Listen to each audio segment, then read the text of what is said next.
Good morning, everybody. Welcome to today's Reading the Red. This rather bright, sunny day morning. Wonderful. Matthew chapter 24, and we're looking at verse 8. Jesus brings this revelation truth to its conclusion when he says these words. But all these things are merely the beginning of birth pains. So, having said all of that which he just said regarding the events, the signs and the seasons, he then says, but. So now this but is a reflective perspective of the things that have gone on before. So contrast, as it were, all these happenings as part of the revelation of the insight regarding the end of the age. See these things happening, know that they're happening, know that they've always been happening. And then he says, but these are the beginnings of the birth pains. So what he's saying is that this is not just the revelation of signs indicating the end of the age, but they are signs, but they're not the fullness of the revelation. So he says, but these are, so these events, these are the beginnings. Meaning when you see all these things going on, it's just an indication.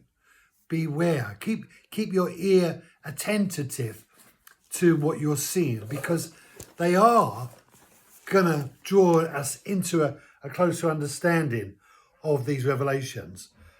All these things are merely the beginnings of birth pains. And, you know, some people think that judgment will just come like that, done. But there's a whole host of things to come to pass in order for the reality of the judgment to arrive. And some people think, well, why does God have to judge anyway? Well, the answer to that is because he's a righteous God, a righteous judge. And unless he judges, he allows all of the wrong that's been done to go unpunished. And no righteous judge would just dismiss the wrongs done.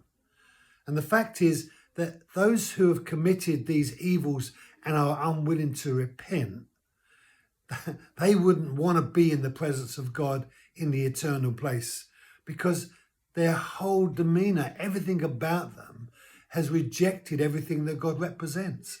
God is an incredible, compassionate, merciful, loving God. But these ones have not been like that. These ones have shown the very opposite to the revelation of who God is. And so the reality of what people who are evil or wicked represent is so far removed from what God represents that they're just never, ever, ever going to be, as it were, unified. Some people think that there's going to be an annihilation and everything's just going to end and nothing is going to be there, not even Christians. I don't believe that. I believe that there's an eternal judgment. So the judgment is going to come, but these signs are just the beginning of those end realities. Thank you for joining me. Be blessed. Have a great day, and I'll see you tomorrow.